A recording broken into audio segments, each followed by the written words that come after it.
And the Independent Corrupt Practices and Other Related Offence Commission, ICPC, has vowed to deal with corruption and corrupt tendencies with a degree of ruthlessness to reduce its effect on the nation's economy and development. The commission also said that the fight against corruption in the country could only succeed if Nigerians change their ways of doing things and effectively embraced integrity, transparency, and accountability as the way of life. And with me in Abuja studio to discuss this issue is the head of Jury Justice and Rectitude Advocacy Initiative, Eshomomo Ogene. Many thanks to you, Eshomomo Ogene, for joining us on this hour. Just 2 days ago was Anti-Corruption Day, and the former INEC chairman, Atahiru Jega, said that Nigeria, it's still, there's increase of corruption in Africa, especially in Nigeria.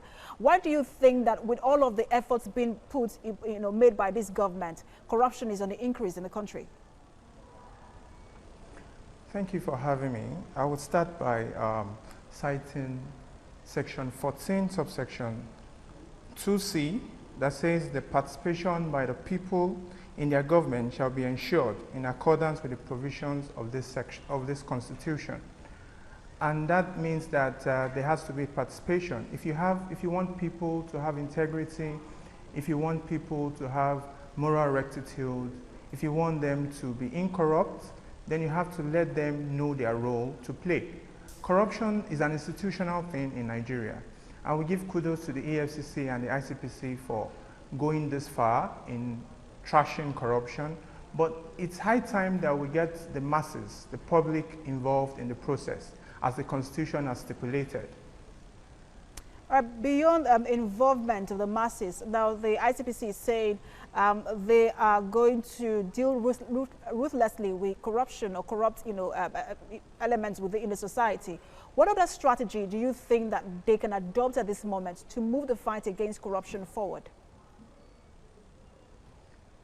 Incidentally, recently we had the PACAC, Presidential Advisory Committee Against Corruption, recommend the jury system to His Excellency Mr. President.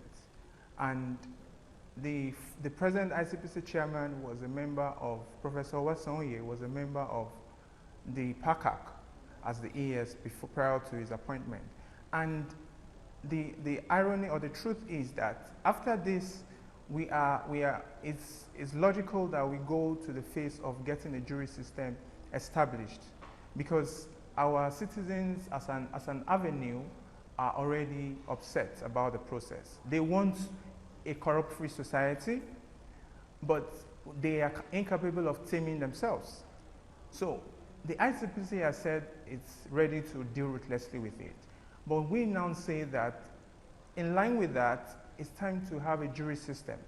A jury system that will give the citizens the role to play and curb the excesses of corrupt judges or judicial officers, bench and bar members who are incapable or have shown themselves not to have the moral rectitude to really occupy the office of justice. And it's sometimes we want to think it's a shame that this is happening, but in reality, what we have today has spoken to the fact that there needs to be a paradigm shift. The citizens have to play a role in adjudication, because the laws that are going to be implemented are going to have an effect on the citizens. And you cannot divulge law from social order. You cannot divulge law from the psyche of the people. If you have an economy or a country where the laws are being trashed, or the people want to play a much more definite role, and you don't give them that, then you have a situation where social order is being abused. And that's why we welcomed the call by the PACAC to go to the president and ask for a jury system to be reestablished. And we are advocating that as the Jury Justice and Rectitude Advocacy I'm afraid Initiative. we do have to leave it there. Many thanks for your time, Eshomomo Ogene.